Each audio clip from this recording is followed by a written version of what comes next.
শ্রী শ্রী ভগবত করুণা লাভ হয়। সেই পরমারাধ্যতম পরম করুণাময় শ্রী শিলা গুরুপাদ পদ্ম পরিব্রাজ আচার্য বর্জ শ্রী শ্রী রূপানন্দ বল শ্রী শ্রী ভগবত অভিন্ন প্রকাশ বিগ্রহ ভগবত সম্বন্ধ জ্ঞান প্রদাতা ভগবত প্রেম ভক্তি প্রদাতা মদীশ্বর বিষ্ণুপাদ অষ্টোত্তর শতশ্রী শ্রীমদ ভক্তি বেদান্ত পর্যটক গোস্বামী গুরু মহারাজের অভয় শ্রী চরণ কমলে দণ্ডবত জপন তাহার কৃপা আশীর্বাদ প্রার্থনা করি। তৎপশ্চাৎ শ্রী শ্রী গৌরী বেদান্ত সমিতির প্রাক্তন আচার্য নিত্যলীলা বিষ্ণুপাদ শ্রীমদ ভক্তি বেদান্ত বামন গোস্বামী মহারাজের শ্রী চরণ কমলে দণ্ডবত জপন তাহার কৃপা প্রার্থনা করে তদনন্তর শ্রী শ্রী গৌরী বেদান্ত সমিতির প্রতিষ্ঠাতা নিয়ামক জগৎগুরু নিত্যলীলা বিষ্ণুপাদ শ্রীমদ ভক্তি প্রজ্ঞান কেশব ঠাকুরের শ্রী চরণ কমলে দণ্ডবত জপন তাহার কৃপা প্রার্থনা করে তৎপশ্চাৎ সপার্ষদ শ্রীলা ভক্তি সিদ্ধান্ত সরস্বতী ঠাকুরের শ্রী চরণ কমলে দণ্ডবত জপন তাহার কৃপা প্রার্থনা করে তৎপশ্চাৎ পরম পূজনীয় সারস্বত ত্রিদণ্ডী পাদগণ পরম পূজনীয় বৈষ্ণববৃন্দ ভাতৃবৃন্দ এবং হরিকথা শ্রবণকারী ভক্তিমতী মাতৃবৃন্দ সকলের চরণে দণ্ডবত জ্ঞাপন পূর্ব তাহাদের কৃপা প্রার্থনা করি। হরে কৃষ্ণ। শ্রী শ্রী চৈতন্য চরিতামৃত এই গ্রন্থটির রচয়িতা শ্রীলা কৃষ্ণদাস কবিরাজ গোস্বামী পাদ।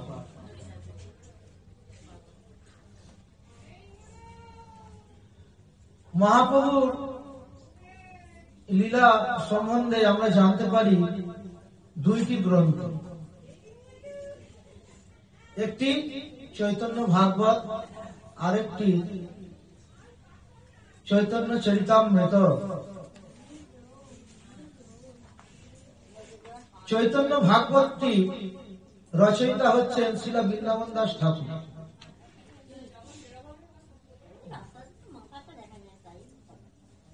আর এই চৈতন্য চরিতামৃতের রচয়িতা হচ্ছেন শ্রীলা কৃষ্ণদাস কবিরাজ গোস্বামী ঠাকুর।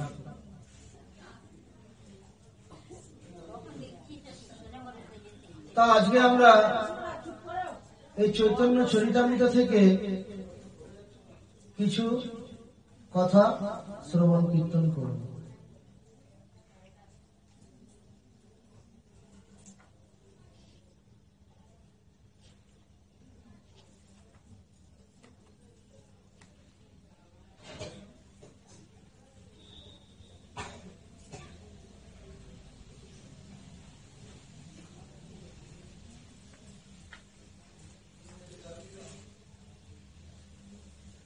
মহাপ্রভুর লীলা যদি জানতে হয় এই দুইটি গ্রন্থ অবশ্যই পড়তে হবে।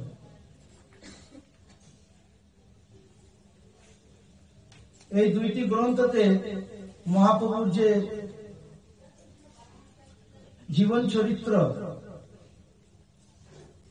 তিনি 24 বছর গৃহস্থ লীলা করেছিলেন আর 24 বছর সন্ন্যাস লীলা করেছিলেন। চৈতন্য ভাগবতে তিনি গৃহস্থ লীলা দেখিয়েছেন, গৃহস্থ ব্যক্তির কি কর্তব্য, কি কর্ম আদি, কি করণীয় তিনি গৃহস্থ লীলাতে দেখিয়েছেন চৈতন্য ভাগবত। আর চৈতন্য চরিতামৃততে ত্যাগী জীবনের কি কর্তব্য, সন্ন্যাস জীবনের কি কর্তব্য, কি কর্ম আদি তিনি দেখিয়েছেন।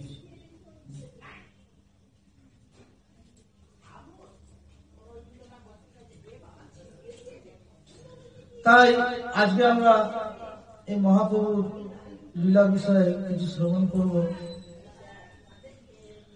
সর্বমহাগুণবান বৈষ্ণব শরীরে কৃষ্ণ ভক্ত কৃষ্ণের গুণ সকলি সঞ্চারে। বলছেন বৈষ্ণব শরীরে সমস্ত গুণ সদ্গুণ আদি দেখা দেয়। দেবতাদের মধ্যে যত প্রকার গুণ আছে, সদ্গুণ আদি, বৈষ্ণবের মধ্যে সেগুলো দর্শন হয়। এবং ভগবান শ্রীকৃষ্ণের মধ্যে যে গুণ আছে সেই সব গুণ বৈষ্ণবের মধ্যে দেখা যায়। সর্বমহাগুণগণ বৈষ্ণব শরীরে, কৃষ্ণ ভক্তে কৃষ্ণের গুণ সকলই সঞ্চয়। কৃষ্ণ ভক্তের মধ্যে কৃষ্ণের গুণ দেখা যায়, সঞ্চার। বার করেন সর্বমহাগুণগণ বৈষ্ণব শরীরে, সর্ব থেকে দেখুন।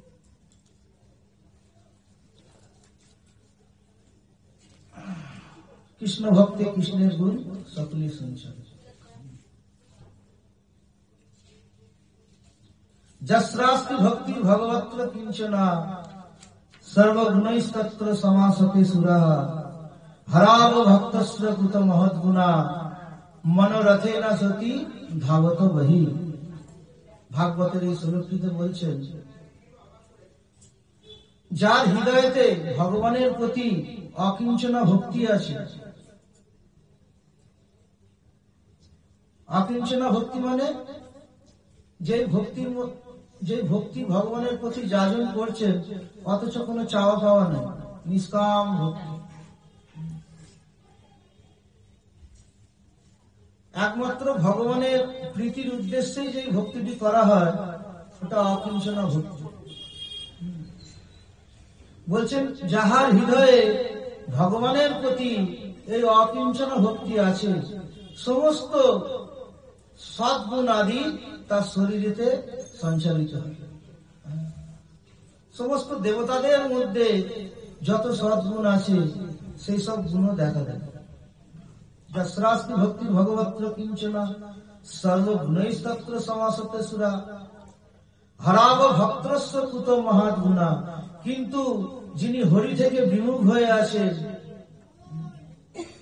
তার মধ্যে সব সদ্গুণ আসবে কোত্থেকে? যে ব্যক্তি সর্বদাই হরি থেকে বিমুখ হয়ে রয়েছে,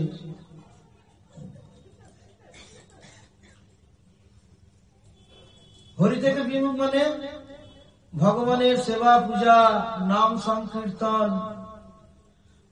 ভগবানের কথাতে সর্বদাই বিমুখ হয়ে রয়েছে, তার মধ্যে সদ্গুণ আসতে পারে না।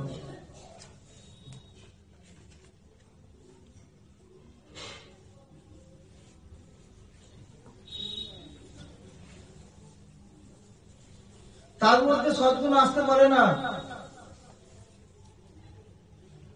কেননা মনোরথে না সত্যি ধাবত বহি।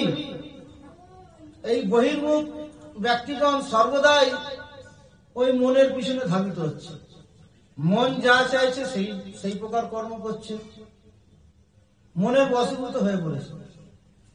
কিন্তু মনের বশীভূত হলে, মনের বশীভূত হওয়া ঠিক নয়। মন তো 24 ঘন্টা সেই কামনার বশীভূত সর্বদা। এর জন্য মনের বশীভূত হলে হবে না। গীতাতে ভগবান বলছেন মনই হচ্ছে মানুষের শত্রু আর মনই হচ্ছে মানুষের মিত্র। কেন? যখন মন মানুষের শত্রু হয়, সমস্ত অসৎ কর্ম করে, নিষিদ্ধ কর্ম, যেসব বেদ বিশুদ্ধ আদি সেই সব কর্ম আমরা করি। আর মন যখন মিত্র হয় তখন আমাদের খুব সাহায্য করে, ভগবানের কথা আদি, নাম গুণগান সংকীর্তন আদি এসব আমরা করি। এর জন্য মনের বশীভূত হলে হবে না, মনেকে আত্মার বশ করতে হবে, বুদ্ধির বশ করতে হবে। এর জন্য বলছেন এই প্রকার ব্যক্তি যাহারা সর্বদাই মনের পিছনে ধাবিত হচ্ছে, তাদের মধ্যে সদ্গুণ গুণ কিভাবে আসবে? আসতে পারে না। কিন্তু হরিভক্তের মধ্যে সর্বদাই সদ্গুণ দেখা যায়। এরকমও ব্যক্তি দেখা যায় জগতে, বহু গুণে তিনি গুণিত, ভূষিত, বহু গুণ তার মধ্যে দেখা যায়, কিন্তু ভগবত ভক্ত নয়। তিনি হয়তো নানান প্রকার সদাচার আদি পালন করছেন, আচার আচরণ পালন করছেন এবং সমাজের সেবা করছে, বৃদ্ধ মানুষের সেবা করছে, আরো বহু বহু সদ্গুণ তার মধ্যে দেখা দিচ্ছে, কিন্তু হরিভক্তিটা তার মধ্যে নাই। তো বলছেন এই সমস্ত গুণের ভূষিত হলেও সে কিন্তু ওইসব গুণগুলো তাকে ভগবত প্রাপ্তি করাতে পারবে না, ভগবানকে সে লাভ করাতে পারবে না সব গুণগুলো। কিন্তু কারোর মধ্যে যদি কোনো গুণই না থাকে আর হরিভক্তি যদি থাকে, ওই হরিভক্তি ভগবানের কাছে মিলে যাবে। কোন গুণ যদি আমাদের মধ্যে নাও থাকে, সদ্গুণ আদি, বলছেন যদি একমাত্র হরিভক্তি থাকে, সেই হরিভক্তি আমাদের ভগবানের কাছে মিলে যাবে। এর জন্য সাধারণভাবে সদ্গুণের আশা করতে হবে না, সদ্গুণগুলোকে মানে অনুশীলন করতে হবে না। নানান প্রকার জগতে উপাসনা আছে, উপাসনা আমরা করি কেন? আমাদের মধ্যে যেন সদ্গুণ আসে, সদ্ভাবনা, সদ্গুণ আদি এইসব গুণ আসে। এর জন্য নানান প্রকার তপস্যা আরাধনা আমরা করে থাকি। বলছেন কোনো দরকার নেই, সেসব আরাধনা উপাসনার কোনো প্রয়োজন নেই। হরিভক্তি করেন, ভগবানের প্রতি ভক্তি করেন, ভগবানের চরণে, স্বাভাবিক ভাবে সমস্ত সদ্গুণ আপনার শরীরে এসে যাবে। সর্বমহাগুণগণ বৈষ্ণব শরীরে, কৃষ্ণ ভক্তে কৃষ্ণের গুণ সকলই সঞ্চয়। স্বাভাবিক ভাবে সমস্ত সদ্গুণ চলে আসবে। পৃথক পৃথক ভাবে সদ্গুণ অনুশীলন করে আনবার কোনো প্রয়োজন নেই। কত সুন্দর কথা। ভাগবতের মধ্যে আমরা দেখতে পাই এই অজামিলের বিষয়ে পড়বেন। অজামিল পূর্বে তিনি একজন সৎ ব্রাহ্মণ ছিলেন, সত্য ধর্ম পরায়ণ ছিলেন, সত্যভাষী ছিলেন, মৃদুভাষী ছিলেন, জিতেন্দ্রীয় ছিলেন। তিনি ইন্দ্রিয় জয় করেছিলেন এবং মাতা পিতার সেবক ছিলেন, বৃদ্ধ লোকেদের সেবক ছিলেন, গুরু সেবক ছিলেন তিনি। তার মধ্যে সমস্ত সদ্গুণ ছিল অজামিলের মধ্যে, কিন্তু একটি গুণ ছিল না। সেটা কি না? তিনি হরিভক্তি পরায়ণ ছিলেন। এই কারণে তিনি জঙ্গলে গেলেন কাঠ আনতে, যাগযজ্ঞ রন্ধনের জন্য আদি জঙ্গলে গেলেন। সেখানে এক অশ্লীল তিনি দর্শন করলেন। ব্যাস, সেই মনে ধাবিত, মন ওইদিকে ধাবিত হল। একটা অশ্লীল দর্শন করলেন সেই জঙ্গলের মধ্যে, আর তার মনকে তিনি আর কিছুতে বশ করতে পারলেন না। আর তিনি সেই অসৎ কর্মের মধ্যে লিপ্ত হয়ে গেলেন অজামিল।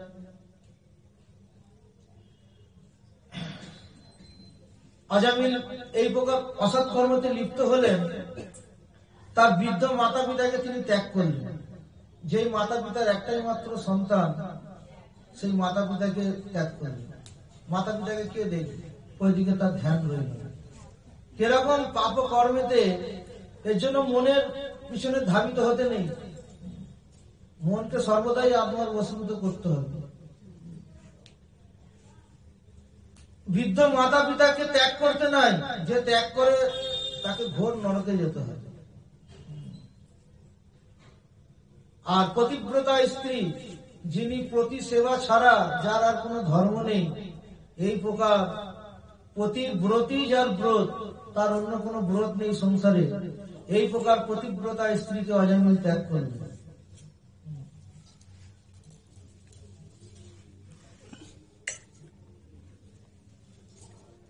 অজামিল মাতা পিতাকে ত্যাগ করলেন, পতিব্রতা স্ত্রীকে ত্যাগ করলেন, আর যত প্রকার অসৎ কর্ম আছে সব করতে লাগলেন। চুরি, ডাকাতি, ছিনতাই করতে থাকলেন। বলছেন অজামিল এরকম পাপ নেই যে শত শতবার করেন, এত বড় তিনি পাপী হয়ে গেলেন। কেননা কি অজামিল কি প্রকার ছিলেন? একজন সৎ ফুল ব্রাহ্মণ ছিলেন, হ্যাঁ, আর সমস্ত সদ্গুণ তার মধ্যে ছিল, কিন্তু সেই সব গুণ তাকে রক্ষা করতে পারল না। যদি তিনি হরিভক্ত হতেন, হরি তাকে রক্ষা করতেন। এই হচ্ছে ভগবানের মহিমা। ভগবান তার ভক্তকে কখনো, তার পতন হচ্ছে সেখান থেকে ভগবান তুলে আনে। ভগবান নিজের ভক্তকে সর্বদাই রক্ষা করে। অজামিল ওই হরিভক্ত ছিলেন না, ভগবানের ভক্ত ছিলেন না, এই কারণে অজামিলের এই প্রকার পতন হলো। ব্যাস, এই বারবনিতার গর্ভে তিনি 10টি সন্তান উৎপাদন করলেন, কিন্তু তার কি ভাগ্যের ফলে, কোন ভাগ্যের ফলে তার সাধু সেবা হয়ে যায়, কোন প্রকারে সাধু সেবা হয়ে যায়। এই অজামিল, এই সাধু সঙ্গের কি মহিমা, সাধু সেবার কি মহিমা, ওই সাধু সেবার কারণেই হ্যাঁ তিনি আবার উদ্ধার হয়ে গেলেন। সাধুরা বললেন, অজামিল তুমি তো আমাদের সেবা করেছো যথাসম্ভব, কিন্তু আমাদেরও কর্তব্য তোমাকে কিছু দেওয়া, তা আমাদের একটি কথা রাখবে? বলে, বলেন কি আদেশ? এবার যে তোমার পুত্র হবে, 10ম পুত্র, তার নাম রাখবে নারায়ণ। নারায়ণ। তো অজামিল বলল, আজ্ঞে, আমি তাই করি। আমি তো কোনোদিন কারোর আদেশ আজ্ঞা পালন করিনি, তথাপি ব্রাহ্মণদের সেই বৈষ্ণবদের মধ্যে কত দয়া। তিনি দেখলেন পূর্বে ব্রাহ্মণ ছিল এই অজামিল, হ্যাঁ, আর ব্রাহ্মণ কুলে ছিলেন, আর এই কুল থেকে তার পতন হয়েছে, হ্যাঁ, এরকম তার প্রতি দয়া অজামিলের প্রতি। এই কারণে অজামিলকে বললেন 10ম পুত্রের নাম নারায়ণ। কেন? যেহেতু স্বাভাবিক ভাবে এনাকে যদি বলা হয় হরি হরি করতে, কৃষ্ণ কৃষ্ণ করতে, করবে না। আর যদি তার পুত্রের নাম নারায়ণ দেওয়া যায়, তাহলে দিনে 10 বার নারায়ণ বলবে। নারায়ণ খাবি আয় রে, নারায়ণ স্নান করে রে, নারায়ণ এই কর রে, নারায়ণ ওই কর রে, তার 10 বার ওই নারায়ণ নাম নেওয়া হলো, ভগবানের নাম নেওয়া হলো। দেখেন সাধুরাও কত ছল কপট করেও মানুষকে ভগবানের নাম নেয়, কত দয়ালু সাধুরা। এই বহির্মুখ জীব যারা ভগবান থেকে সদাই বহির্মুখ হয়ে রয়েছে, তাদেরকে ছলে বলে কৌশলে এই ভগবানের নাম তারা উপদেশ করে। তাই অজামিল ওই মৃত্যুর সময় সেই নারায়ণ নামই তাকে রক্ষা করল। অজামিলকে মৃত্যুর সময় সবাই আপনারা শুনেছেন এই ঘটনা। মৃত্যুর সময় তিনি দীর্ঘ শ্বাস নিচ্ছেন, প্রাণ যাবে যাবে, নানাভাবে তিনি জড়গ্রাস্ত হয়ে রয়েছে, ব্যাধিগ্রস্ত হয়ে রয়েছে। 3 জন যমদূতগণ তাকে নিতে এলেন, আর ফান্দাও ফেলে দিল তার গলাতে। আর তিনি ওই যমদূতগণকে দেখে মলমূত্র ত্যাগ করে দিলেন। এত তাদের ভয়ঙ্কর রূপ সেই যমদূতগণ, বড় বড় সিং এবং পিচের মতো কালো ওই যমদূতগণ, আর চোখগুলো সেই নাইট বাল্বের মধ্যে জ্বলছে, লাল বাল্ব না থাকে না, জ্বলছে। আর চুলগুলো খাড়া খাড়া, আর মুখটা হচ্ছে বাংলা পাঁচের মতো মুখটা। সে মহা ভয়ঙ্কর দৃশ্য। ওই রূপ দর্শন করে অজামিল মলমূত্র ত্যাগ করে দিল বিছানার মধ্যে। আর দূরে দেখতে পেলেন তার 10ম পুত্র খেলা করছে। এবার তাকে ডাকলেন, কেন? আমার পুত্র যদি আমাকে রক্ষা করে, এই যমদূতের হাত থেকে বেঁচে যাবে। নারায়ণ যেই ডাকলেন, সেখানে 4 জন বিষ্ণুদূত এসে হাজির। দেখেন, ডাকা মাত্রই, কিন্তু ডাকলো নিজের পুত্রকে, আর চলে এলো বিষ্ণুদূত, 4 জন বিষ্ণুদূত। সেই বিষ্ণুদূত এসে অজামিলকে রক্ষা করে। পড়বেন, খুব সুন্দর সংবাদ, 6ম স্কন্ধতে আছে অজামিল উপাখ্যান। এখন ওই বিষয়ে তো আমরা যাব না, তাই এখানে যেটা আছে ওই বিষয়ে আমরা পাঠ করব, শ্রবণ করব। এর জন্য বলছেন অজামিল সমস্ত গুণে তিনি ভূষিত ছিলেন, সমস্ত গুণ তার ছিল, সদ্গুণ আদি, কিন্তু সেই সব গুণ তাকে রক্ষা করতে পারিনি। রক্ষা কে করলো? না ভগবানের নাম। ভগবানের নাম তাকে রক্ষা করলো। এর জন্য যাহারা নিত্য নিরন্তর কেন দিনে একবারও যদি ভগবানের নাম নেন, ভগবানকে প্রণাম করেন, ভগবানের চরণে একটু ফুল দেন, সর্বদাই হরি তাকে রক্ষা করে, সর্বদা হরি তাকে রক্ষা করে। ভক্তের রক্ষাকর্তা আছে কে? ভগবান। ভক্তের রক্ষাকর্তা আছে, কিন্তু অন্যান্য উপাসনাকারী যারা আছে তাদের কেউ রক্ষাকর্তা নয়। যারা কর্ম, যোগ, জ্ঞান আদি নানান প্রকার কঠোর কঠোর তপস্যাতে লীন হয়ে রয়েছে, তাদের কেউ রক্ষাকর্তা নেই, কিন্তু ভক্তের রক্ষাকর্তা আছে। কে? না ভগবান। এর জন্য ভগবানের উপাসনা করতে হবে। প্রহ্লাদকে কত প্রকার বিপদ থেকে ভগবান রক্ষা করলেন, কত বড় বড় মহা ভয়ঙ্কর ভয়ঙ্কর বিপদ থেকে রক্ষা করলেন। আর প্রহ্লাদের মতো বিপদ কি আমাদের? অত বড় বিপদ নাই, সামান্য ক্ষুদ্র ক্ষুদ্র আমাদের বিপদ। তাহলে ভগবানকে আমাদের রক্ষা করবে না? হাতির পায়ের তলায় হিরণ্যকশিপু তার পিতা ফেলে দিচ্ছে, শয়ে শয়ে হাতির পায়ের তলায়, সেখান থেকে প্রহ্লাদকে রক্ষা করলেন। পাহাড় থেকে ফেলে দিচ্ছেন, ভগবান সেখান থেকে রক্ষা করছেন। সর্প ঘরেতে গাদা গুচ্ছ ভর্তি একটি গৃহের মধ্যে সর্প, বিষাক্ত বিষাক্ত, সেই ঘরে ফেলে দিলেন, সেখান থেকেও ভগবান রক্ষা করলো। তেল টপক টপক করে পুড়ছে, সেই কড়ায় ফেলে দিলেন, সেখান থেকে ভগবান রক্ষা করলো।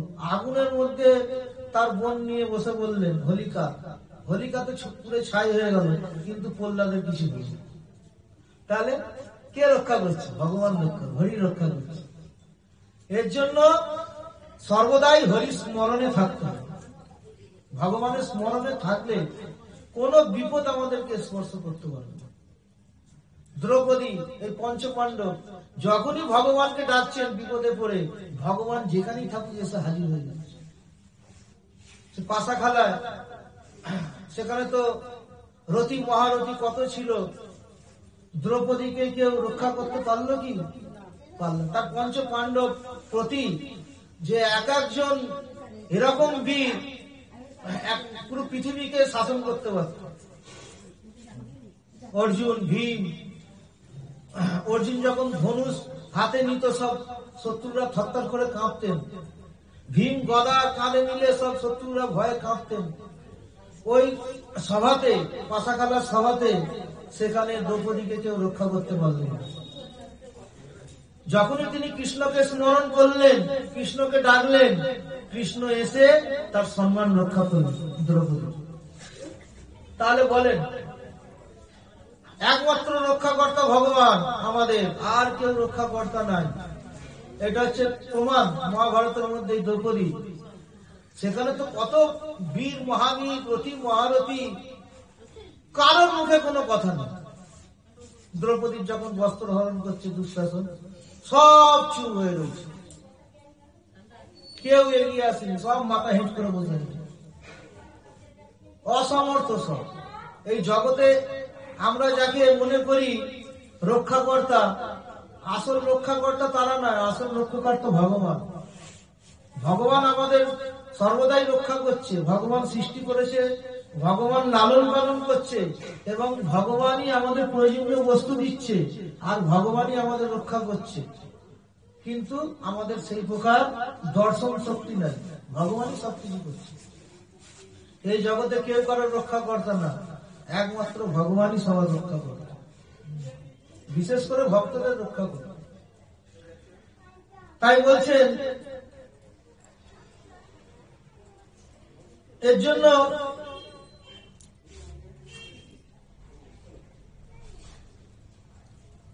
সেই সব গুণ হয় বৈষ্ণব লক্ষণ, সব কাহা না যায় করি দিগদর্শন।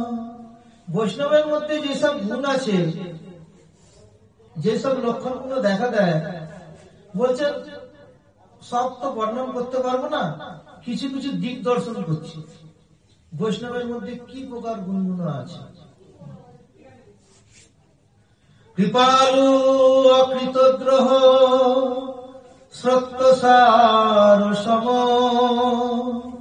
নির্দোষ বদান্য মৃদু সুচি অকিঞ্চন সর্বোপকারক শান্ত কৃষ্ণৈক শরণ অকাম নিরীহ স্থির বিজিত সরগুণ মৃতভুক প্রমত্ত মানদ অমানি গম্ভীর করুণা মৈত্র কবি দক্ষমণি।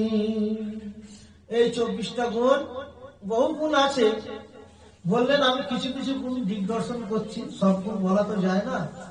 তা বৈষ্ণবের মধ্যে সর্বপ্রথম গুণ বললেন কৃপাল।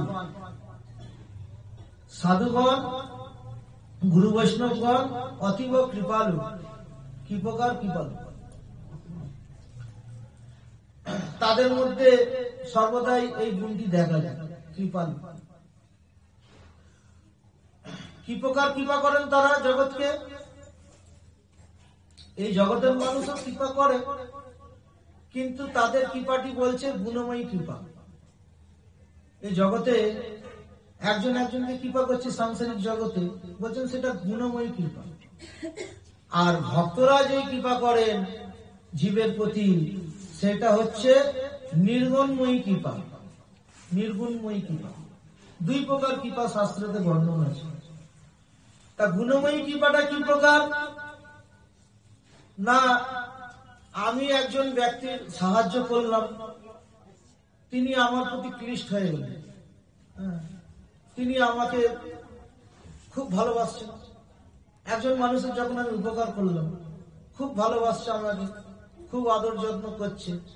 আবার যখন কৃপা করা ছেড়ে দিলাম, ব্যাস তখন আর সেই প্রকার আদর যত্ন আদি করছে না। তো বলছেন এটা হচ্ছে গুণময়ী কৃপা। আবার হয়তো আমি কোনো কিছু দোষ করলাম, কোনো আচরণ কিছু খারাপ করলাম, আচার আচরণ ঠিক করলাম না, তখন আমার আবার নিন্দাও করতে লেগে গেল। তা বলছেন এই জগতের কৃপাটা হচ্ছে গুণময়ী কৃপা। যতক্ষণ জগতের মানুষ ওই গুণটা থাকবে তার মধ্যে, আর ওই গুণ যখন দেখা না দেবে, তখন সেই কৃপাটাও দূর হয়ে যাবে। এর জন্য বলছেন এটা গুণময়ী কৃপা। এই জগতের ফ্যাক্ট এরকম, আমরা সবাই দেখছি। যতক্ষণ পর্যন্ত মানুষের জন্য করতে পারবো, ততক্ষণ পর্যন্ত আমার গুণগান, নাম যশ প্রতিষ্ঠা। আর যখনই ছেড়ে দেবো, ব্যাস তখন আর সেই গুণটা থাকে না। এর জন্য বলে গুণময়ী কৃপা। কিন্তু সাধুদের বলছে নির্গুণময়ী কৃপা। সাধুরা যে জীবের প্রতি যে কৃপা করে, ওইটা নির্গুণময়ী কৃপা। কেন বলছেন নির্গুণময়ী কৃপা? মানে অহৈতুকী কৃপা, অহৈতুকী কৃপা। এর জন্য বলছেন কোন হেতু না হলেও সাধুগণ কৃপা করে থাকে। অহেতুকী, কোন হেতু নেই। মানে যেরকম নারদ মুনি কৃপা করলেন ব্রাতকে, একজন ব্রাতকে কৃপা করলেন। ভরত মহারাজ কৃপা করলেন রহুগণকে, রহুগণ রাজাকে। এগুলো আছে না? এই অজামিলকে কৃপা করলেন এই সাধুগণ। এগুলো অহেতুকী কৃপা। মানে জীবের যে সাংসারিক দশা, এই সাংসারিক সংসারের মধ্যে এত দুঃখ, এত কষ্ট পাচ্ছে, সাধুরা তখন সেই জীবকে কিভাবে এই সংসার বন্ধন থেকে নিয়ে আসা যায়, এই সংসারের মধ্যে সর্বদাই জ্বলছে, কিভাবে সংসার বন্ধন থেকে উদ্ধার করা যায়, এই সাধুদের প্রচেষ্টা। তাই তাহারা অহেতুকী কৃপা করে। কি কৃপা করে না? ভগবানের একটু নাম করো, ভগবানের একটু চরণে ফুল দাও, হ্যাঁ, ভগবানকে একটু দিয়ে খাও, এইসব উপদেশ তারা করে। কেন? এই অহেতুকী কৃপা। সাধুরা দেখে না আমি কি পাবো না পাবো, ওই দিকে তাদের কোনো ধ্যান নেই। আমাকে কি দেবে না দেবে, ওই দিকে তাদের কোনো প্রচেষ্টা নাই। এই জন্য বলছে অহেতুকী কৃপা, কোনো হেতু নেই। তথাপি তারা এই জগৎ জীবকে, এই সাংসারিক লোকের দুঃখ দেখে তাহারা এই প্রকার অহেতুকী কৃপা করে। এর জন্য বলছেন সাধুরা অতীব কৃপালু। আমাদের গুরু মহারাজ এরকম ছিলেন। তিনি 60 বছর প্রচার করেছিলেন লাগাতার, কোন সময় বসে থাকতেন না। কোন সময় আমরা অধৈর্য হয়ে পড়তাম, কিন্তু ওই বলে প্রচার না করলে হবে। আমি বললাম যাবো না, 2 দিন রেস্ট নেন, 3 দিন রেস্ট নেন, এই বলতাম। বলে ও হবে না, আমি কথা দিয়ে দিয়েছি, যেতেই হবে। আমি কথা ডেট লিখে দিয়েছি, এখন না গেলে তারা খারাপ ভাববে। আমি বলছি ঠিক আছে চলেন। আমরা বলতাম ঠিক আছে চলেন। তাহলে আপনি আর কাকু ডেট দেবেন না, 2-4 দিন রেস্ট নেন। বলে 2 মাস 3 মাস পর্যন্ত আমার ডেট দেওয়া আছে। এবার দেখেন, মানে রেস্ট নাই শরীরের মধ্যে, শরীরের মধ্যে কোনো রেস্ট নাই। ওই ভোর 4-5টায় উঠে যেতেন মঙ্গল আরতি, ওই চলছে রাত 11টা পর্যন্ত লাগাতার। আর দুপুরবেলা যখন 1 ঘন্টা বিশ্রাম করতেন, ওই সমস্ত ভক্তের সমাগম, মহারাজ আসছি, মহারাজ প্রণাম, মহারাজ হ্যাঁ, এই করতে করতে দুপুরটাও কেটে যেত। এরকম ভাবে তিনি 60 বছর লাগাতার প্রচার করেছেন, কোন রেস্ট নেই। কারণ কি না, জগতের মঙ্গলের জন্য। জগৎ জীবের যে দুঃখ তাদের সহন হতো না, তাদের সহ্য হতো না। ওই লাগাতার দৌড়াচ্ছে, রাত দিন প্রচার। দেহে আছে প্রাণ, সেই তো প্রচার। যতক্ষণ দেহেতে প্রাণ থাকবে ততক্ষণ প্রচার। তিনি তাই দেখিয়ে দিয়ে গেলেন, যতক্ষণ দেহেতে প্রাণ ছিল তিনি প্রচার করে গেছেন। এই প্রকার সাধুরা। এর জন্য তিনি বলছেন ব্যাদ কি সমস্ত হিংসা করছেন, যতুদেরকে তীরবিদ্ধ করছেন। নারদ মুনি যেই পথ থেকে আসছেন, দেখছেন এখানে শুয়োর তীরবিদ্ধ হয়ে পড়ে রয়েছে, এখানে হরিণ তীরবিদ্ধ হয়ে পড়ে রয়েছে, এখানে কোন হংস তীরবিদ্ধ হয়ে পড়ে রয়েছে, কোন পক্ষী তীরবিদ্ধ হয়ে পড়ে রয়েছে। নারদ মুনি দেখে হৃদয় ফেটে যাচ্ছে। বললেন, তিনি মনে মনে ভাবছেন কার এই কর্ম, এই প্রকার দুষ্কর্ম। তো তিনি যেতে যেতে দেখলেন সেই ব্যাদ তীর ধনুষ নিয়ে দাঁড়িয়ে রয়েছে। তখন ব্যাদকে জিজ্ঞাসা করলেন, এ ব্যাদ, এইসব পশুগুলোকে তুমি তীরবিদ্ধ করেছো? বলে হ্যাঁ। কথা বলো না। বলছে তুমি তীরবিদ্ধ করেছো? বলে হ্যাঁ আমি করেছি। বলে কেন করেছো তীরবিদ্ধ? বলে আপনার কি? আমার আনন্দ হচ্ছে এই দেখে। বলে নারদ মুনি বলছেন তুমি পুরো মেরে দাও, আত্মরা করে রেখেছো, তারা কষ্ট করছে, ছটপট করছে। বলে এটা আমার আনন্দ হচ্ছে, তারা ছটপট করছে তীরবিদ্ধ হয়ে। বলে আমার আনন্দ হচ্ছে। বলে আনন্দ হচ্ছে? নারদ মুনি বলছে তোমার আনন্দ হচ্ছে, তোমাকেও এরকম হতে হবে। তুমি কি ভেবেছো তুমি ছাড় পাবে নাকি? তোমাকেও এই তীরবিদ্ধ হয়ে পড়ে থাকতে হবে, ছটপট করবে তুমি। বলে তাই নেই? বলে হ্যাঁ, যেরকম করবো সেরকম ফল। আজকে তুমি এত জীবকে তীরবিদ্ধ করে আনন্দ ভোগ করছো, বলছো আমার আনন্দ হচ্ছে। তোমাকেও একদিন এরকম তীরবিদ্ধ হয়ে কেউ ফেলে রেখে দেবে, জীবনে মরবে না। তখন তোমার কি হবে? তখন তার হৃদয়ে ভয় ঢুকে যাবে। ওরে বাবা, তাই নাকি? এরকম আমার হয় নাকি? বলে হ্যাঁ, যে যেরকম কর্ম করবে তার সেরকম ফল। তাহলে কিভাবে আমি এত কষ্ট থেকে আমি উদ্ধার হব? এই পাপ কর্ম থেকে আমি কিভাবে উদ্ধার হব? নরক যন্ত্রণা থেকে কিভাবে উদ্ধার হব? তখন বললেন ওই ব্যাদকে, যাও আজ থেকে তুমি আর এইসব কর্ম করবে না। তাহলে আমার সংসার কিভাবে চলবে? বলে আমি তোমার খাবার পাঠাবো। নারদ মুনি বললেন, যাও তোমরা এই যত অসৎ ধন উপার্জন করেছো, এই সব জীব হত্যা হেনা তেনা করে বিক্রি টিক্রি করে যত ধন কামিয়েছো সব দান করে দাও। আর 1 বস্ত্রে স্নান করে স্ত্রী সহিত আসো। তিনি ব্যাদ তাই করলেন। ওই ব্যাদ তাকে হরিনাম দিল। নারদ মুনি তাকে সেই ব্যাদকে হরিনাম দিল।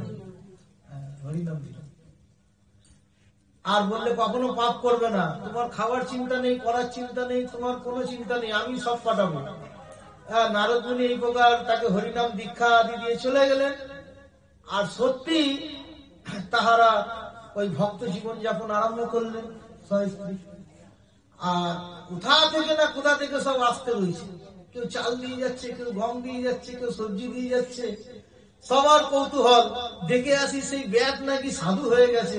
হ্যাঁ, সবকিছু হিংসা ধর্ম আদি সব ছেড়ে দিয়েছে। তিনি এই প্রকার অহিংসা হয়ে গেলেন, হিংসা করলেই না। তো এক সময় নারদ মুনি আর পর্বত মুনি আসছেন ওই রাস্তা দিয়ে। পর্বত মুনিকে বলছেন নারদ মুনি, চলো আমার এক শিষ্য আছে, একটু দেখেই যাই। দেখেই যাই কি করছে সে। তা নারদ মুনি আর পর্বত মুনি ওই ব্যাদের ঘরের পাশ থেকে আসছেন। ব্যাদের ঘরের কাছাকাছি যখন এসে গেছেন, ব্যাদকে ডাকছেন। আর গুরুদেবের সেই আওয়াজ শুনে, গুরুদেবের গলার আওয়াজ শুনে তিনি দৌড়ে দৌড়ে আসছেন। কিভাবে আসছেন? যাতে আমার পায়ের তলায় কোনো জীব না মরে যায়, পায়ের পৃষ্ঠ হয়ে কোনো জীব না মরে যায়, লাফিয়ে লাফিয়ে আসছে। কত সতর্ক হয়ে গেছে, আর কোন সে জীব হিংসা করছেন না। যে প্রথম অবস্থায় তিনি সমস্ত জীব কিরকম তীর বিদ্ধ করতেন, আজকে যেন আমার পায়ের তলায় যেন আমার কোনো পিঁপড়ে না আমার পায়ের তলায় পৃষ্ঠ হয়ে না মারা যায়। কত সতর্ক তিনি। আর যখন গুরুদেবের কাছাকাছি এসে গেলেন, নিজের বস্ত্রটি নিয়ে মাটির দিয়ে ঝেড়ে যেন আমি প্রণাম করবো, আমার শরীরের চাপে কোনো প্রাণী না হত্যা হবে। দেখে কত সতর্ক। এটা সম্ভব, কখন সম্ভব? একমাত্র হরিভক্তি যারা করে, হরিভক্ত তাদের পক্ষে সম্ভব, আর না সাধারণ মানুষের পক্ষে সম্ভব না। তারা এত সতর্ক, সমস্ত পাপকে পাপ বলে মনে করে। কিন্তু এই সাংসারিক জগতের মানুষ, তাদের এই পাপ পুণ্যের কোনো জ্ঞান নেই। দিনের পর দিন কতই না পাপ করছেন তারা। কিন্তু হরিভক্ত পরায়ণ তারা কত সতর্ক। গুরুদেবকে প্রণাম করবে, আমার শরীরে পৃষ্ঠ হয়ে কোনো প্রাণী যেন মারা যায়। তখন পর্বত মুনি দেখে বলছেন নারদ মুনিকে, বলছে, আহা, আজকে আমি হরিভক্তর মহিমা দেখলাম, শুনেছি বহু, কিন্তু আজকে আমি নিজের চোখে দর্শন করছি। বলছেন, যিনি হরিভক্তি পরায়ণ হবে তার তো এই প্রকারই আচরণ হবে। সে পর্বত মুনি বলছেন নারদ মুনি, হরিভক্তিতে যিনি নিযুক্ত হবে, হরিভক্তি পরায়ণ হবে, তার এই প্রকারই কর্ম হবে, এই প্রকার স্বাভাবিক কর্ম হবে। কিন্তু হরিভক্তি যারা পরায়ণ হবে না, হ্যাঁ, তারা যারা বিমুখ, তারা সর্বদাই পাপ কর্মতে লিপ্ত হয়ে রয়েছে, তাদের পাপ পুণ্যের কোনো জ্ঞান নেই। এর জন্য ওই নারদ মুনি ব্যাদকে এই প্রকার কৃপা করলেন, পরম বৈষ্ণব করে দিলেন। দস্যু রত্নাকরকে নারদ মুনি কৃপা করলেন, তিনিও তো এই প্রকার ছিলেন। হ্যাঁ, মহাভয়ঙ্কর সেই রত্নাকর, তার মুখ থেকে রাম নাম বেরোচ্ছে না, এত বড় তিনি পাপী। বলেন, বল রাম, মরা বল, আরে রাম বল বা মরা। রাম বলতে বলছে মরা বেরোচ্ছে। বলছে ঠিক আছে তাই বলো, হ্যাঁ, কিন্তু তুমি মরা মরা করো, ওই মরা মরা মরা মরা মরা মরা মরা মরা রাম রাম রাম রাম রাম রাম রাম রাম বেরিয়ে গেল, মরা মরা মরা মরা করতে। সেই রত্নাকর দস্যু তিনি হয়ে গেলেন বাল্মীকি। রামের 1,00,000 বছর আগে রামায়ণ লিখে দিলেন। কিরকম তিনি ব্রাহ্ম পণ্ডিত হয়ে গেলেন, এসব কথা আপনারা জানেন। তো এই হচ্ছে কৃপালু। জীবের এই প্রকার দুঃখ কষ্ট দেখি সাধুদের হৃদয় দ্রবিত হয়ে যায়। কৃপালু, অকৃতজ্ঞ না, হ্যাঁ, অকৃতজ্ঞ। তার আর একটা গুণ কি? অকৃতজ্ঞ। কেহ তাহার প্রতি দ্রোহ আচরণ করলেও কিন্তু তিনি করেন না। সাধুদের প্রতি কেউ দ্রোহ আচরণ করছে, কিন্তু সাধুরা তার প্রতি কোন অসৎ আচরণ করেন না। এই যে হরিদাস ঠাকুরকে 22 বাজারে বেত্রাঘাত করছে জবনরা, কিন্তু হরিদাস ঠাকুর তার মঙ্গলের চিন্তা করছে। বলছেন, হে ভগবান, এরা কি কর্ম করছে জানে না, কত কি প্রকার পাপ করছে জানে না, এদের তুমি ক্ষমা করে দিও। অকৃতদ্রোহ, হরিদাস ঠাকুরের প্রতি দ্রোহ করছে, দ্রোহ আচরণ করছে, 22 বাজারে ঘুরিয়ে ঘুরিয়ে বেত্রাঘাত করছে, তথাপি হরিদাস ঠাকুর তাহাদের মঙ্গল চিন্তা করছে। তাহলে কি প্রকার সাধুরা কৃপালু, অকৃতদ্রোহ। এর জন্য তার প্রতি দ্রোহ আচরণ হলেও তিনি কিন্তু দ্রোহ আচরণ করেন। এই অকৃতদ্রোহ। সত্যসার, আর একটি গুণ হচ্ছে সত্যসার। সত্যসার মানে যিনি সত্য পরায়ণ, সত্য ধর্ম পরায়ণ, সাক্ষাৎ ধর্ম সত্যকে যিনি ধারণ করেছেন। সত্যসার মানে সেই ভগবানকে একমাত্র সার করেছে, তিনি হচ্ছেন সত্যসার। এই সংসারেতে ভগবানকে একমাত্র সার করেছে, তিনি হচ্ছেন সত্যসার। কে সার করেছে? না এই সাধুগুরু বৈষ্ণব। তাদের এই জগতে আছেন বটে, জগতের সাথে ব্যবহারিক কাজে লিপ্ত আছে, কিন্তু তার মনটা ভগবানের চলে। এই জন্য সত্যসার, যিনি সত্য বস্তু ভগবান শ্রীকৃষ্ণকে সার করেছেন, তিনি হচ্ছেন সত্যসার। আর এই জগতে কিছু সার নাই, সব অসার। জগতে আমরা যাহা কিছু দর্শন করছি সব অসার। সার বস্তু একমাত্র কৃষ্ণ, ভগবান শ্রীকৃষ্ণ। সত্য তিনি, সত্য মানে নিত্য, যার নিত্যতা আছে সে সত্য। এই জগতে বলেন তো কোন বস্তুর নিত্যতা আছে? কোন বস্তুর নিত্যতা আছে? আজকে জন্মাচ্ছে, কালকে তাকে মরতে হবে।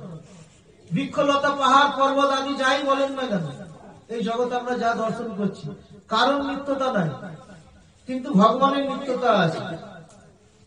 এর জন্য তিনি সত্য ভগবান। যার ধ্বংস নেই সেই সত্য, আর যার ধ্বংস আছে সে অসত্য।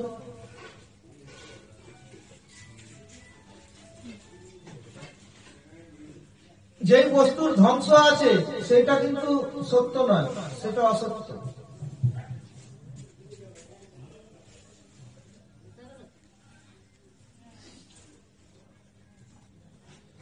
এবং সাধুগণের আরেকটি লক্ষণ বললেন সম। সম মানে তার দৃষ্টিতে কোনো ভেদ নাই। সাধুগণের দৃষ্টিতে কোনো ভেদ নাই, উঁচু নিচু আদি কোনো ভেদ নাই। বলছেন এ ব্রাহ্মণ, ও চন্ডাল, এ মিলেচ্ছ, হ্যাঁ, এ হচ্ছে আপনার আল, কোল, ভিল, এইসব কোনো ভেদ না। ছোট বড়, আমাদের পাশে হয়তো কোনো কেউ এসে বসলো, দূরে বসে শরীর, আমাদের দৃষ্টির মধ্যে ভেদ আছে। কিন্তু এরকমও জগতে সাধু আছে, তাদের দৃষ্টিতে কোনো ভেদ নেই। এক আসনে বসে বসে খাচ্ছে, ব্রাহ্মণ চন্ডাল। এর জন্য বলছেন পশু পক্ষী, পশু পক্ষী থেকে নিয়ে, মানুষ থেকে নিয়ে, মেলচ্ছ, চন্ডাল আদি যার দৃষ্টিটা সব সর্বদাই সম, কোনো ভেদ নেই। কেননা সমস্ত হৃদয়ে, সমস্ত জীবের হৃদয়েতে সেই গোবিন্দ বিরাজমান করছে। জীবে সম্মান দিবি জানে কৃষ্ণ অধিষ্ঠান, উত্তম হইয়া বৈষ্ণব হবে নিরভিমান, আর জীবে সম্মান দিবে জানি কৃষ্ণ অধিষ্ঠান। হ্যাঁ, তুমি উত্তম বৈষ্ণব, ঠিক আছে, উত্তম বৈষ্ণব, তবে তুমি নিরভিমান তোমাকে হতে হবে। উত্তম বৈষ্ণব সর্বদা নিরভিমান, তার কোনো অহংকার থাকবে না, অভিমান থাকবে না, আর সর্বদাই জীবকে সম্মান করবে। এই কথা বলছে। উত্তম বৈষ্ণব তাকে বলে যিনি নিরভিমান হবে আর সমস্ত জীবকে সম্মান দেবে, কোন জীবকে কষ্ট দেবে না, তিনি হচ্ছেন উত্তম বৈষ্ণব। এর জন্য সাধুরা বৃদ্ধা বিনয় সম্পন্নে ব্রাহ্মণে গভীহস্তিনী শুনি চৈব সব পাকেছ পণ্ডিতা সমদর্শী। গীতার মধ্যে বলছে পণ্ডিতকে না, যিনি সমদর্শী। কিরকম সমদর্শী? না শুনি, কুকুর, কুকুরকে পাক করে যে খায় সে চণ্ডাল, কুকুরকে রন্ধন করে যে খায় সে চণ্ডাল। আর ব্রাহ্মণ আর গভীর, গাইতে, হস্তিতে হস্তির মধ্যে সব একই দর্শন করছে। সেই কাকে দর্শন করছেন? সেই ভগবানকে। আর ভগবানের অংশ হচ্ছে সেই জীবাত্মা, সেই জীবাত্মাকে দর্শন, সবকে ভগবানের অংশ রূপে সব দর্শন করছে। আপন আপন কর্মফলতে আমরা এক একটা যোনি লাভ করে আছি। হ্যাঁ, কেউ পশু যোনি লাভ করে আছি, কেউ পক্ষী যোনি লাভ করে আছি নিজ নিজ কর্ম অনুযায়ী। কিন্তু যাহারা সেই সব সাধুগণ সমস্ত জীবকে একই রূপে দর্শন করছে, কাক্য ছোট বড় আদি দর্শন করছেন না। শুনি চৈব সপাতে চ পণ্ডিতাহা সমদর্শিনা। তা আর একটি দোষ বলছে, আর একটি গুণ বলছেন বৈষ্ণবের নির্দোষ।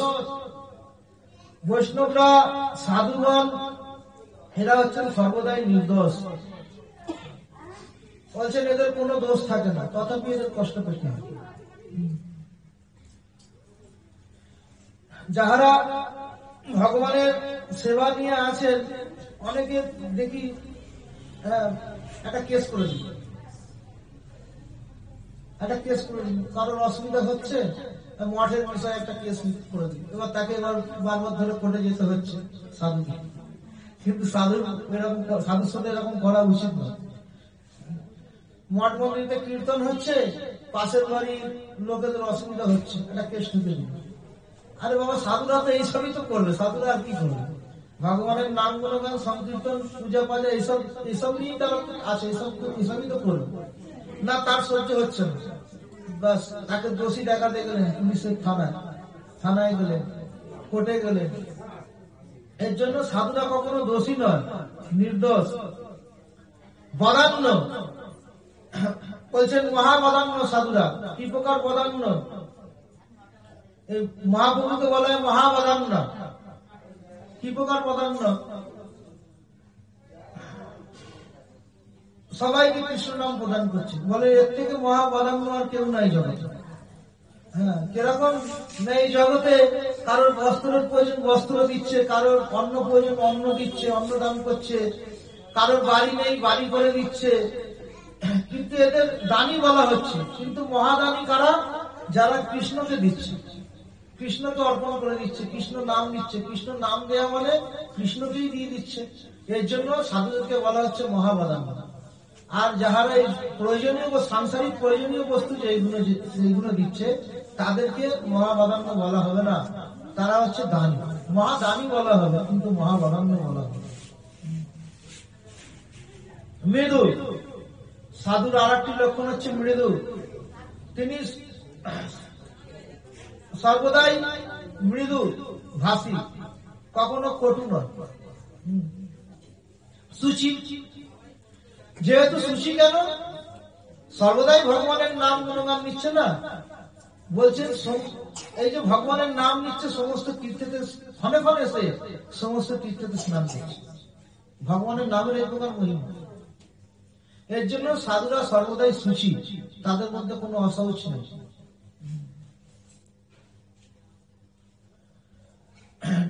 নামের মহিমার মধ্যে আছে, কপিল দেব তার মাতাকে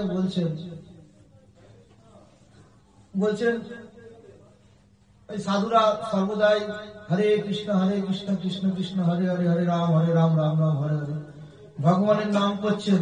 যতবার নাম নিচ্ছে ততবার তিনি তীর্থতে স্নান করছেন। যত পূর্ণ নদী আছে, গঙ্গা, যমুনা, সরস্বতী, কাবেরী, সিন্ধু, নর্মদে, বলছেন এইসব পূর্ণ তীর্থতে, পূর্ণ নদীতে সর্বদাই স্নান করে। যতবার নাম নিচ্ছে সমস্ত তীর্থতে তার স্নান হচ্ছে। এই কারণে সাধুরা সর্বদাই সুচি। আকিঞ্চন, আকিঞ্চন বলতে তিনি কারোর থেকে কিছু চান না। আকিঞ্চন ভগবানের প্রতি নির্ভরশীল। মারবী রাতবী জয় ইচ্ছা তোয়ারা, নিত্য দাসপতি তোয়া অধিক। ভগবানের প্রতি পুরোপুরি নির্ভরশীল। এর জন্য তিনি অকিঞ্চন, ভগবানের ভক্তি করে, কিন্তু কিছু চায় না। অকিঞ্চন, সর্বকারক এবং সবার উপকার করে। সর্বোপকারক। একটা গাভী মারা গেছে, একটা পশু মারা গেছে, তাকেও যথাযথ ভাবে সৎকার করে। হ্যাঁ, আমাদের বৃন্দাবনেতে আমরা হরিকথায় শুনেছি একটা গাভী মরণাপন্ন অবস্থায় পড়ে রয়েছে, এই প্রাণ যায় যায়, হ্যাঁ, তার কানের কাছে গিয়ে হরিনাম করছে, তাকে গীতা পাঠ শোনাচ্ছে। কেন? মৃত্যুর সময় এইগুলো শোনাতে হয়। যখন বুঝতে পারলেন এবার প্রাণ ছাড়বে, তখন এই একটু গীতা শোনাতে হবে, ভগবানের নাম শোনাতে হবে, তাহলে তার সদ্গতি হবে। এর জন্য শুধু মানুষের উপকার করছে না, সমস্ত জীবের উপকার করছে সাধুরা। এর জন্য সর্বকাল সমস্ত জীবের উপকার করে।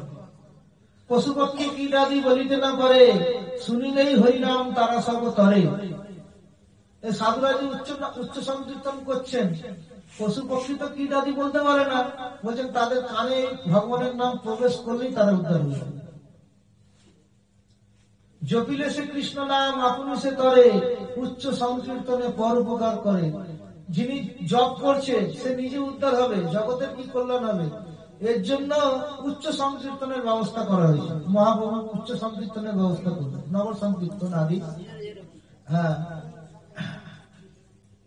মহাপ্রভুর পূর্বে সব জপ নিয়েই থাকতেন, কিন্তু মহাপ্রভু এসে হরিনামের মহিমা জগতে দেখালেন, উচ্চ সংকীর্তন তিনি আরম্ভ করলেন। জপ করলে তার নিজের আত্মার কল্যাণ হবে, জগতের কি কল্যাণ হবে। এর জন্য উচ্চ সংকীর্তন করতে হবে, সমস্ত জীবের যেন কল্যাণ হবে। অতএব উচ্চ করি কীর্তন করিলে শতগুণ ফল হয়, সর্বশাস্ত্রে বলে। অতএব যে উচ্চ করে কীর্তন করে জপ কর্তার চেয়ে সে শতগুণ ফল বেশি লাভ করে। শাস্ত্রে এরকম ভাবে বলছে, চৈতন্য ভাগবতে, চৈতন্য চরিতামৃতে। এর জন্য সর্বকারক, সবার উপকারক এই সাধুগণ। আর একটি লক্ষণ বলছে শান্ত। শান্ত মানে এই সাধুগণের চিত্ত সর্বদাই শান্ত, যার চিত্ততে কাম, ক্রোধ, লোভ, মোহ, মদ, মাৎসর্য আদি কিচ্ছু নাই, সেই তো শান্ত। কিন্তু কাহাদের চিত্ত অশান্ত? যাদের চিত্ততে কাম, ক্রোধ, লোভ, মোহ, মদ, মাৎসর্য ভর্তি রয়েছে, জর্জরিত হয়ে রয়েছে, তারা সর্বদাই অশান্ত।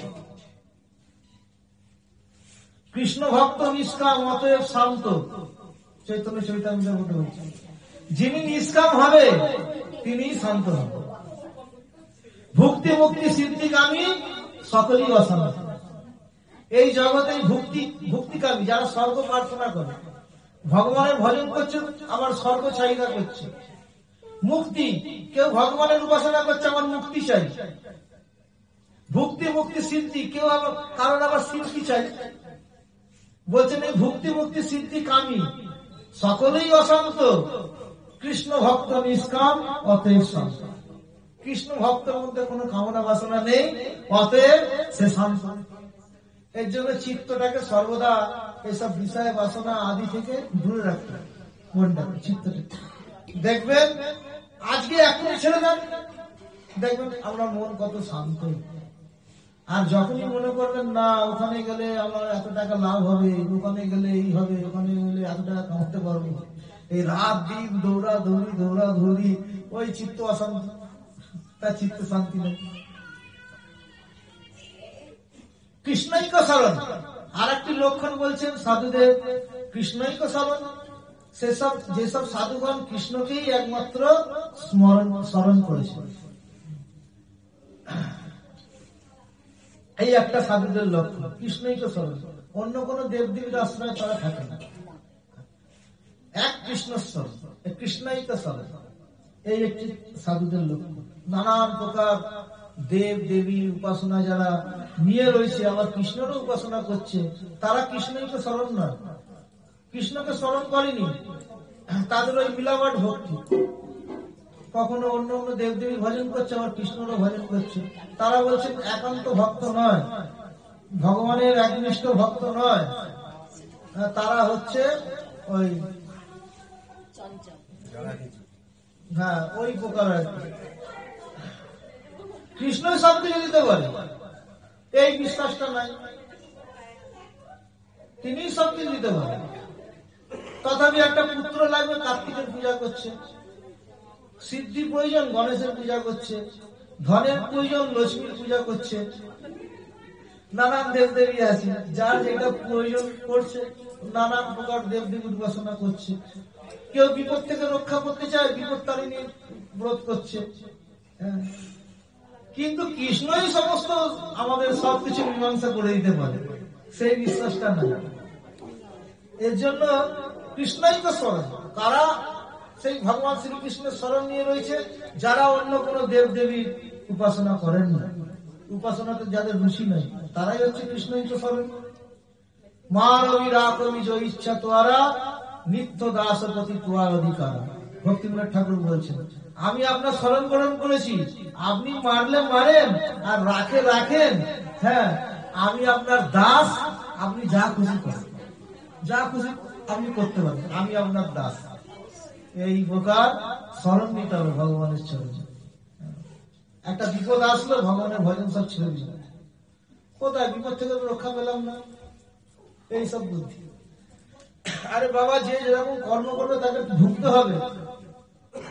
আমাদের যে বিপদ আসছে, নিশ্চয়ই আমরা কোনো খারাপ কর্ম করেছি, এই কারণে আমাদের বিপদ। ভালোই হয়েছে বিপদ আসলো, বিপদটা ভোগ হয়ে গেলেই তো ভালো হবে, আর বিপদে পড়তে হবে না। কেউ কারোর জন্য দোষী নয়। এই সংসারেতে আমরা যে দুঃখ আদি কষ্ট আদি ভোগ করছি, কেউ কারোর জন্য দোষী নয়। সব নিজের নিজের কর্ম অনুযায়ী সুখ দুঃখ আদি ভোগ করছি, এটা জানতে হবে। আমরা দুঃখ বলে একজনকে খুব দোষারোপ করি, ওর জন্য আমার আজ এই কষ্ট। কিন্তু সুখের বেলা তো কাকু বলি না। যখন সুখ আসে তখন বলি না তো ওর জন্য আমার এত সুখ, যখন দুঃখ পাই তখন বলি ওর জন্য আমার আজকে এত দুঃখ। এটা ঠিক নয় বিচারটা। সুখ দুঃখ আমাদের কর্ম অনুযায়ী আসতে থাকে। অকাম ও নিরীহ স্থির বিজিত সরগুণ। আর সাধুদের আরেকটি লক্ষণ বলছেন অকাম। কখনো তাহারা অন্য কামনা করেন না, একমাত্র কৃষ্ণ কামনা ছাড়া।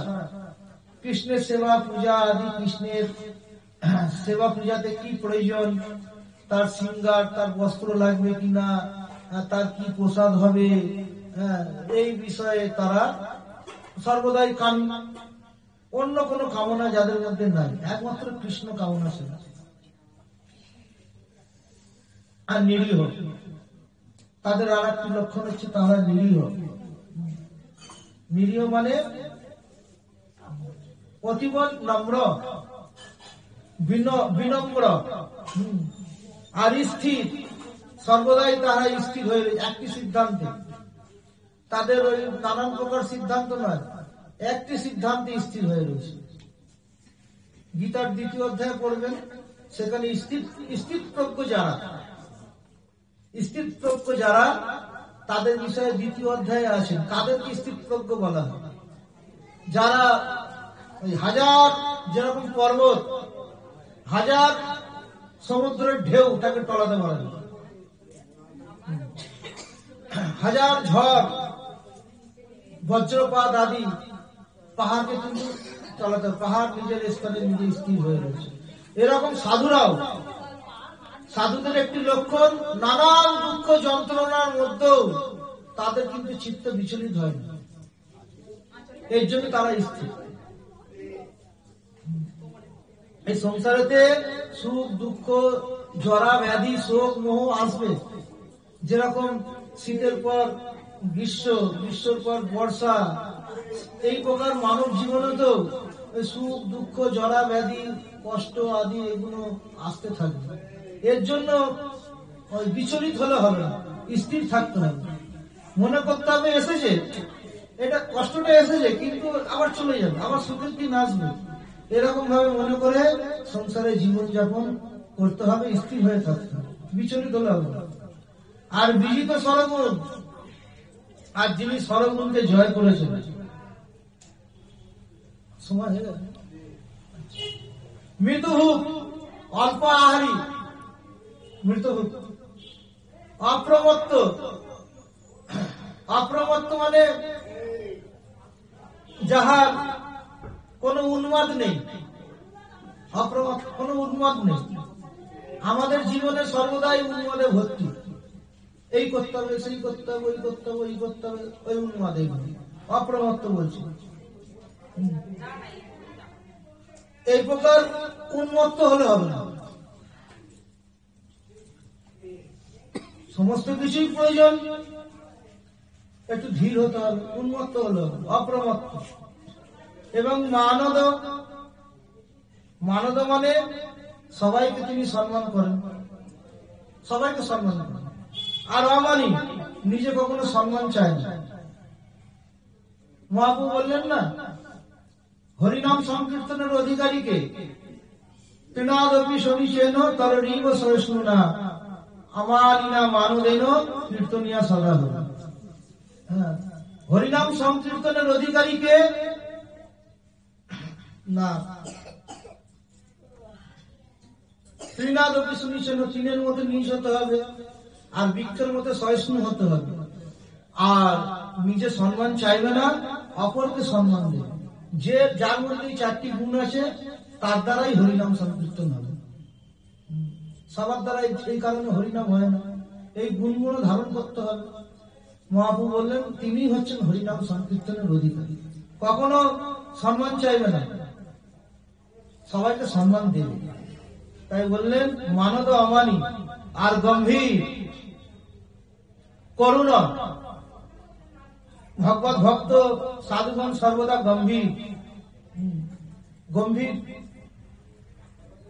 কাকে বলছে? যেরকম চঞ্চলতা নাই আর কি, গম্ভীর সর্বদা। এবং করুণা,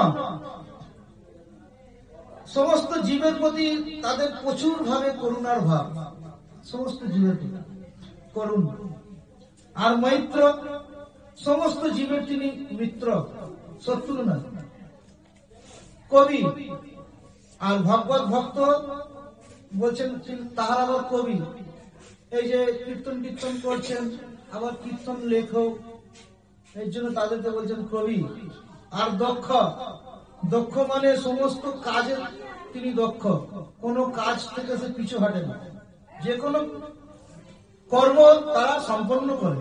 যে কোনো কর্ম আসলো এর জন্য তাদেরকে বলছে দক্ষ, কোন কর্মকে ভয় পায় না। ভয় পেয়ে অনেকে বলেন আমার দ্বারা হবে না, ওই ছেড়ে দিল কর্ম, বলে তারা অদক্ষ, দক্ষ নয়।